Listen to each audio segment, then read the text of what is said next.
pero siempre contamos con la ayuda de gente que sabe, inteligente, comprometida. En este caso, un nombre profesor universitario, economista, doctor en economía, con una vasta trayectoria, viene de dar clase y llegó justito para atendernos.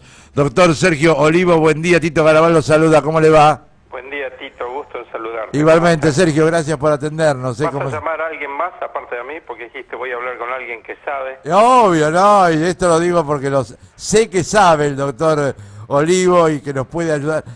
Sergio, ¿qué pasa con la economía argentina? Vos que sos profesor universitario, doctor en economía, economista, decime, ¿se puede entender la economía argentina? Bueno, la economía argentina siempre fue difícil de entender. Por eso alguna vez algún premio Nobel dijo que el mundo en términos económicos se divide en cuatro. Los países desarrollados, los países subdesarrollados, Japón y Argentina. ¡Qué bárbaro! Así que bueno, ya y esto desde hace bastantes años, desde los años 70. O sea ¿Sí? que, y veo que lo mantenemos. Y bueno, obviamente, sí, lo mantenemos a rajatabla, seguimos siendo impredecibles. Así que bueno, y es un momento bastante complicado de la economía. Sí, justamente en estos últimos días se han conocido algunos indicadores del INDEC que no son para nada, pero para nada halagüeños, ¿sí? Por ejemplo, el INDEC nos dijo, bueno, tenemos que celebrar en primer lugar que ahora el INDEC no nos miente como antes, Sí. que nos vendía una realidad ficticia. Ahora por lo menos los datos son duros, pero son reales. Pero en esta semana nos enteramos, por ejemplo, que el nivel de la actividad industrial a lo largo de todo el 2018 cayó un 5%. Pero lo más grave es que esa caída se fue acentuando en los últimos meses, particularmente en diciembre cayó más de un 14%. Y no es lo único que ha caído. El nivel de la actividad de la construcción cayó un 20% en diciembre. La producción de vehículos, que eso es un movilizador muy importante de la economía, la venta de automóviles, cayó nada menos que un 32% en enero. La superficie permitida para edificar, viste que para edificar vos primero tenés que gestionar un permiso en la municipalidad correspondiente, Sí. entonces se llevan registros de esos permisos, cayó un 13,3% a lo largo de todo el año y un 3,8% en diciembre. O sea, indicador que revises de la economía real está cayendo y lo más grave es que esa caída se ha profundizado en estos últimos 3 meses. Ahora, Sergio, con estos datos tremendos, ¿no? Que además los palpamos, los vemos, Sí, se ve, digamos, en la calle. en la Claro. calle. Yo Sí, sí. comentaba recién, ¿no? Este señor fabricante de pelotas que dice voy a cerrar porque YPF le compra las pelotas a Pakistán. Sí. Es decir, la cantidad de locales que hay cerrados, lo que significa para una pyme mantener un empleado. Le digo, esto que se hizo en economía en estos últimos tiempos, ¿es lo que había que hacer? La bomba era tan grande que no había otra posibilidad. ¿Esto tiene solución? Ayúdame a pensar un poco todo este tema, Sergio, vos con el conocimiento que te caracteriza. Bueno, claramente la herencia que recibió el gobierno fue catastrófica, ¿no? El gobierno anterior no dejó problemas sin agravar y no dejó lugar de la economía sin entrometerse y destrozar. Pero el hecho de que la herencia que recibió haya sido catastrófica no los exculpa de que durante estos últimos 3 años, porque ya lleva más de 3 años el actual gobierno, no solamente no ha hecho nada para revertir la situación, sino que en algunos casos inclusive ha agravado la situación heredada. Hay algunas, vos me preguntabas también acerca de si hay esperanza, si se puede resolver. Bueno, Sí, igual me hay quedo con esa algunas, frase, ¿no? sí. Perdona, vos dijiste, ha agravado la situación heredada. En algunos casos sí, en algunos casos sí. Yo recuerdo en diciembre del 2015, a poco de asumido el gobierno de Macri, me tocó escribir un artículo en un diario económico, no Ajá. sé si se puede decir el nombre. Sí, por supuesto. El cronista comercial. Sí, Bueno, claro. el cronista comercial era antes, yo porque soy viejo, El pero ahora se llama cronista. el cronista Sí. solo. Y ahí comentaba el tema del gradualismo, ¿sí? O el shock. Y bueno, yo sostenía una visión particular que era la de que los tratamientos de shock son bastante dolorosos al principio, pero a la postre terminan siendo más beneficiosos porque la recuperación se encuentra antes, ¿sí? Bueno, pero en ese momento todavía la discusión estaba abierta. Como ya sabemos todos, el gobierno optó por un enfoque gradual de los problemas, y ese enfoque gradual de los problemas, en mi humilde opinión, fue el que hizo que agrave la situación heredada. Vos fíjate que si ese... Está bien, es muy fácil decirlo, ¿viste?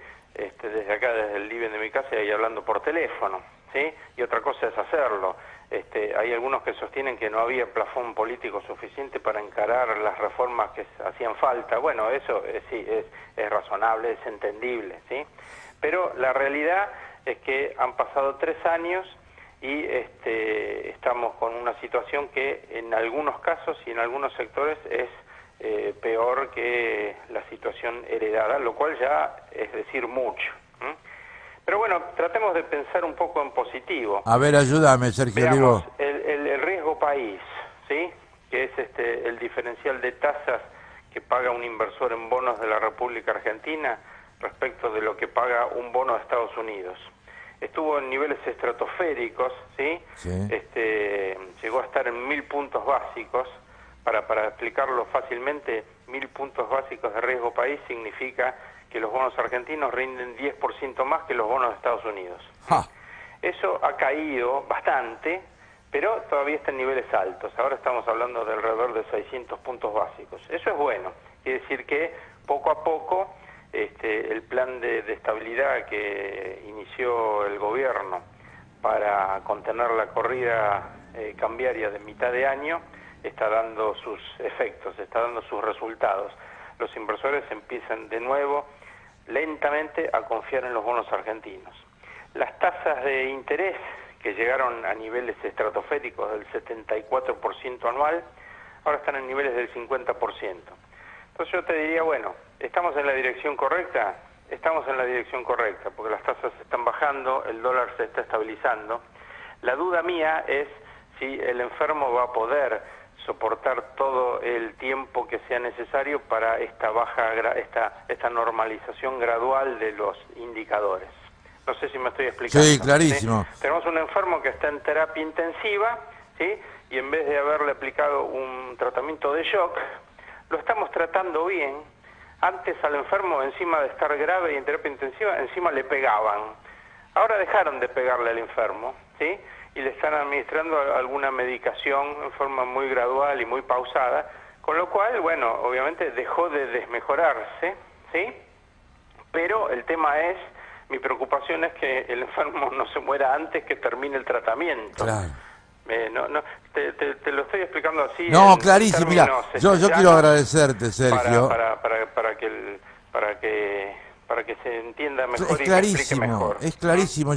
Cómo se ve que, además de ser un prestigioso economista, es también un catedrático universitario y también muy reconocido, porque has explicado con esa sencillez y esa dirección correcta, como para que aún el que no entiende nada de economía, como en mi caso, podamos entender lo que está pasando. Creo que tu imagen fue tan gráfica que todos estamos viendo esto, y claro, el drama es ver si el enfermo aguanta, porque uno tiene la sensación de que el enfermo está ya en una agonía que no sabemos si aguanta, ¿no? Claro. Sí. ¿Están haciendo las cosas que hacen falta? Bueno, sí, están haciendo las cosas que hacen falta. ¿Deberían hacerse más cosas? Claramente deberían hacerse más cosas, muchas más cosas. Y bueno, encima tenemos un problema grave que no viene del lado de la economía, sino viene del lado de la política. Todos lo sabemos, estamos en un año electoral.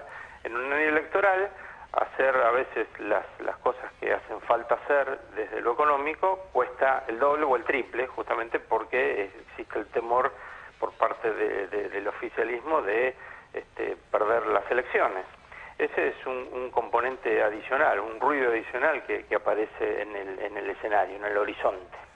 Lo otro que te pregunto, y te agradezco y te voy a llamar, te voy a molestar seguido desde aquí, desde Radio Grote, ninguna molestia, porque esta claridad, yo lo conocía al doctor Olivo cuando era decano de la Facultad de Ciencias Económicas de la Universidad Católica de La Plata, donde hizo un fantástico, maravilloso trabajo de ordenamiento y desarrollo de esa facultad, y por eso quería acudir a él, porque usted lo está escuchando, me graficó la problemática desde la mirada del economista. La otra pregunta que te hago y que uno ve que circula en algunos medios es si estamos en un veranito cambiario o si hay que estar atento a algún rebote que pueda haber antes de las elecciones o en los próximos meses. Sergio, ¿vos cómo imaginás este devenir? La verdad que es una pregunta bastante difícil tratándose de Argentina, como hablábamos al principio de los primeros minutos, un país impredecible en muchos aspectos, pero ciertamente en la medida que nos vayamos acercando hacia las elecciones, la presión sobre el tipo de cambio se va a hacer notar, porque yo te diría que la fecha clave para tener en cuenta es las primarias en los distritos más importantes, que va a empezar a permitirnos perfilar cuál puede ser la performance electoral que va a tener el gobierno, ¿sí? En la medida en que la gente advierta que exista la posibilidad de que volvamos a tener los mismos personajes que nos gobernaban antes de Macri, entonces claramente la presión sobre el tipo de cambio va a subir, claramente, ¿sí? Por ahora, digamos, faltan todavía varios meses, así que me aplica bien el término que vos elegiste para describir esa realidad, un veranito, ¿sí? Ajá. El tipo de cambio está relativamente quieto, ¿sí? Las tasas bajan. Las tasas están bajando, pero todavía están en niveles altísimos, ¿sí? O sea, vamos bien, pero digamos, estamos en la dirección correcta, pero la baja de las tasas debería ser, a mi juicio, mucho más rápida para permitir a la economía real a que se reactive. Así que, bueno, en concreto, en respuesta a tu pregunta, en la medida que nos acerquemos más hacia las PASO de los distritos más importantes, ahí creo que vamos a empezar a sentir presión sobre el tipo de cambio. Todavía el Banco Central ha venido haciendo, con el nuevo presidente Sandleris, ha venido haciendo una tarea bastante buena, porque entró en un momento bastante complicado, pero todavía no ha debido enfrentarse a ninguna corrida seria, ¿sí? Así que si bien el trabajo es bueno, todavía no ha sido el nuevo guerrero todavía no ha sido probado en batalla. En batalla, claro. Así que y bueno, y paralelamente también una de cal y una de arena, ¿no? En la medida que vaya pasando el tiempo, nos vamos a ir acercando más hacia las elecciones y va a aumentar la presión sobre el tipo de cambio, pero paralelamente nos vamos a estar acercando a mayo, y si Dios nos ayuda y tenemos una excelente cosecha como se espera, y es récord la campaña 2018-2019, entonces van a entrar muchos dólares, producto de las ventas del sector agropecuario, y bueno, eso claramente nos va a ayudar, ¿sí? El doctor Sergio Olivo, con una claridad meridiana que yo agradezco, valoro, y como le dije, lo voy a molestar seguido. Y la última, suponete que te llaman de una empresa pyme con, no sé, de 5 empleados hasta 100, 200 de empleados, y te dicen, doctor Olivo, ¿cómo está la economía? ¿Qué me sugiere? ¿Qué le sugeriría el doctor Olivo desde el conocimiento fundado, como profesional, como reconocido profesional y como reconocido analista económico? Bueno, te lo digo así, pero no académicamente, te lo digo hablando en un lenguaje como llano, para que entienda yo, dale. En un lenguaje llano, mi recomendación sería hacer la plancha. ¡Ah, qué bárbaro! ¿Sí? Claro, está bien. Porque, digamos, por todo lo que te expliqué antes, ¿sí? Y sí. Bien, clarito, directo, preciso. Es el doctor Sergio Olivo, catedrático universitario, economista de fuste, y además un hombre que con sencillez nos ayuda a entender lo que está pasando en la economía. Sergio Olivo, gracias, un abrazo grandote, un cariño a tu esposa, y te agradezco sobre todo porque con una formidable preparación y fundamentación, pero con una gran sencillez, nos has ayudado a entender lo que nos está pasando y lo que tenemos que tratar de evitar que nos siga pasando, me parece a mí, ¿no? Tito, el agradecido soy yo. Con mucho gusto atenderé futuras preguntas tuyas. Y te felicito por el programa, vos sabés que siempre te sigo. Así es, muchas gracias. ¿Sí?